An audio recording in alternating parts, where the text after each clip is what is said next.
The topic that I have chosen to research is the right-wing political movement, the Tea Party. The Tea Party movement ideology is rooted in wanting a small, fiscally conservative government maintaining very traditional libertarian views. Why I'm interested. Witnessing the 2016 election of Donald Trump, to me, perfectly displayed just how polarized politically the United States is currently.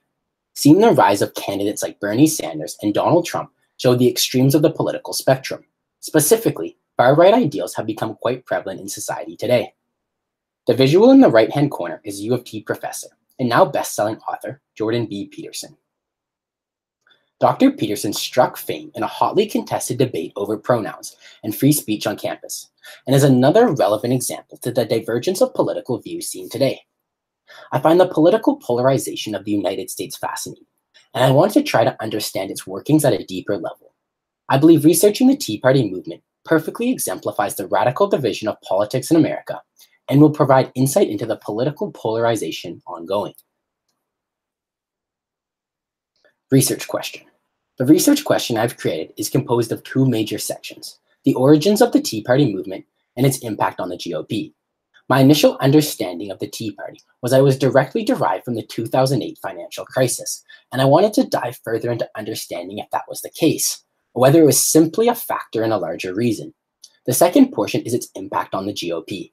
I understood that the Tea Party did have an impact on the Republican Party ideology, but I was interested in diving into the question deeper and really understanding the full impact of the movement on the GOP. Short-term causes. To many, the rise of the Tea Party was when CNBC's Rick Santelli called for a Chicago Tea Party to protest the federal government.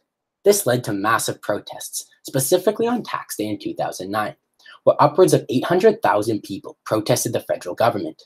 What I was intrigued by is what really stemmed this massive following. I believed initially that the Tea Party movement was a direct response to the 2008 financial crisis and a reaction to the American government's actions. Two major pieces of legislation were passed following the 2008 crash, those being the American Recovery Act in 2008 and the Reinvestment Act in 2009, both of which were intended to bail out big businesses and citizens. There was outrage on the right as they viewed the government as corrupt and in bed with big business, this creating massive mistrust. The bailouts of 2008 were seen as promoting bad behavior, as said by Santelli, and created resentment towards the federal government.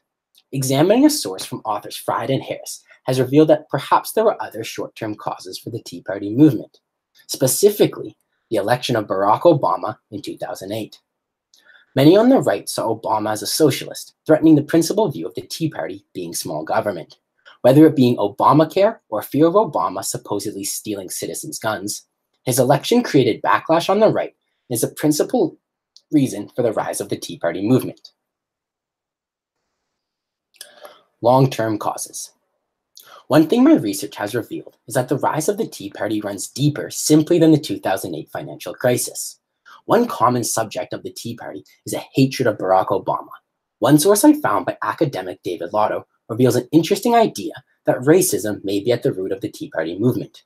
Being that this was the first African-American president, he suggests that there was definitely unease with some of the population. Lotto brings up a quote from New Yorker writer Jill Lepore stating, quote, "Whatever else had drawn people into the movement, a bailout, healthcare, taxes, Fox News, and above all, the economy, some of it, for some people, was probably discomfort with the United States' first Black president, because he was Black," end quote. Lotto traces back many origins for this theory and touches on the American Civil War. He suggests that perhaps being that the Civil War did little to solve racism, perhaps the Tea Party could be a display of rage from losing the Civil War, as many Southerners were embarrassed by defeat to the Union. Another theory comes from an article written by American journalist Stephen Hayes. His theory is that the Tea Party is simply a continuation of other right-wing movements, and not independent in itself.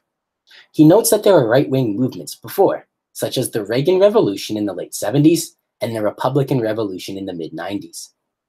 One interesting idea comes from a brief video I viewed.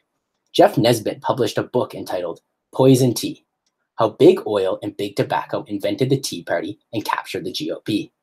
This source was specifically interesting as it had a very different take on the origins of the Tea Party. Nesbitt believes the movement was beginning much earlier than it is perceived, and states that it is the brainchild of the Koch brothers and tobacco giant Philip Morris.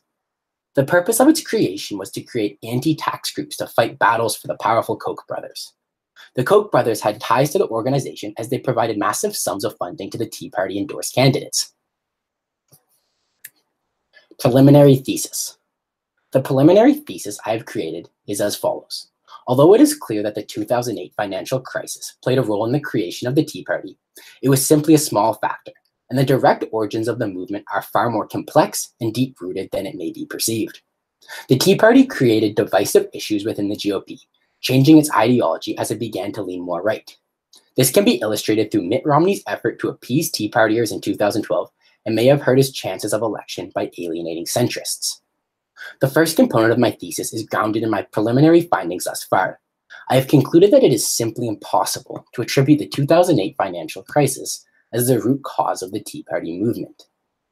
From the research I have conducted so far, it is clear that the Tea Party pushed the GOP to the right. One specific piece of evidence I have chosen to emphasize this point is the 2012 election, and specifically the GOP candidate Mitt Romney's connection with the Tea Party.